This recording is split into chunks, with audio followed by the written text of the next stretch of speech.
Hey, my people, I had a subscriber tell me that carrying people around on their 24-hour shift is enough of a workout, enough of cardio. So in this video, I'm going to address the physical demands of being a healthcare provider, a pre-hospital care provider. Check it out. So what kind of physical demands can you expect from working as an EMT, as a paramedic? First, I want to break it down based on what is your job description. Are you doing inter-facility transports, or are you doing 911 type of transports? So, inter-facility transports, the physical demands are almost none, except when you have to carry people up into their residence. Think about it. You go to the nursing home to pick up that dialysis patient. There's an elevator. You put the patient on the stretcher, and from the stretcher onto the dialysis chair, then you bring them back on the elevator. It's very, very, very easy to do. And your downtime, you're spending it sitting down. So it's not that much of a physical demand. Of course, there's the chance for a flag down. Of course, there's instances where the dynamic nature of working in a vehicle with lights and sirens, you never know what the day or what the shift will expect or what to expect. But for the most part, the physical demand of inter-facility transports is pretty easy. Then when you think about, well, just before I continue, just let you guys know, like, for me, a cool down is walking around with my daughter and extra bags of sandbags on my waist, because walking is not difficult for me. So please understand, the opinion that I'm sharing is based on mine's. It may not be your current situation, but I remember there was a time in my life where I would wheeze just going up the stairs because my asthma and my history of smoking was so bad. So I just want to encourage you. This is my current situation, but I was also in 70 pounds heavier and almost dying, literally, from the mental stress and from almost committing suicide and all these things. So I just want to let you guys know, if for some reason you are at the beginning stages of your fitness journey, please understand that you can overcome and be functional, or as functional as you need to be as an EMT, as a father, as a mother, as a son, as a daughter, as whatever it is. Just trying to give you some inspiration. Now back to the topic. When you work 911, for example, it's a little bit more demanding because you're dealing with car accidents. You're dealing with people at their house. You got to pick them up from the floor. You're picking up the drunks. You're doing all this stuff. And the reason why I'm replying to this video, like I mentioned before, there was a person in the comment section.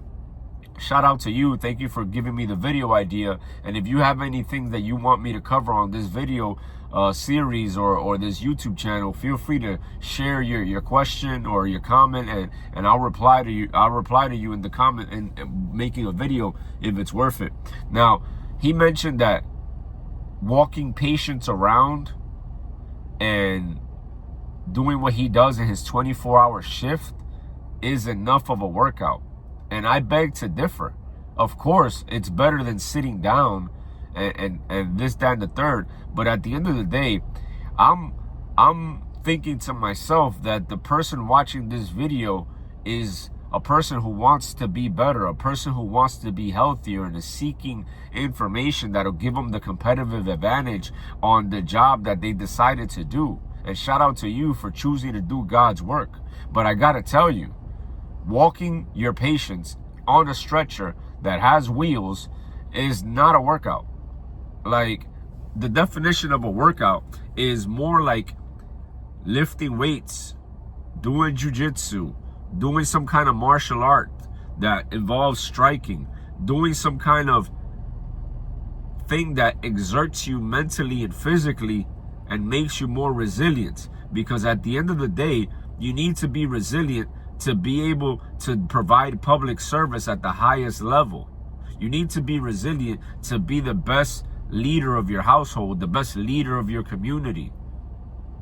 And if you feel like walking is a workout, I get it. But at the end of the day, don't be confused by the wellness industry, where they try to convince you to think that meditating in the woods for 5 hours a day is the way you're going to be healthy. They make you think that the power of the mind and doing yoga poses are going to cure cancer. Yes, the mind is very, very powerful. Yes, I wholeheartedly recommend you be mindful and you meditate. But if you think walking and meditation and doing yoga poses once or twice a week is going to make you be healthy, you're absolutely mistaken. Remember, I want you to be better. So the physical demands of working the job are very dynamic, especially if you're working in a busy neighborhood. And I want you to be better prepared, and I want you to avoid injuries, and I don't want you to be decommissioned like I've had partners be discommissioned because of back injuries. Picking up a person that was 120 pounds. Those are the first patients that are going to hurt you. The ones that weigh 120 pounds. Because usually you're more careful with the ones that weigh 500 pounds. And disease is a lot of times linked to weakness. So if that person's lumbar spine was stronger from leading a healthy lifestyle, then they wouldn't be having to worry about injuries as much. Of course, no one's immune to it, but it'll set you up for success, most likely. So I say that to say this, my people. The physical demands of working EMS, they're very easy if you are prepared for them. So whether you're working inter-facility transport or 911, whatever you do, if you're leading a healthy lifestyle, the physical demands won't be that big of a deal for you. All right? So share this video with whoever you think will benefit from it. If you have any questions, comment down below. I'll reply personally to your question, to your comment. And go ahead, like, comment, subscribe. It helps the algorithm tremendously, and I appreciate if you do so. All right? See you guys on the next one. Thank you.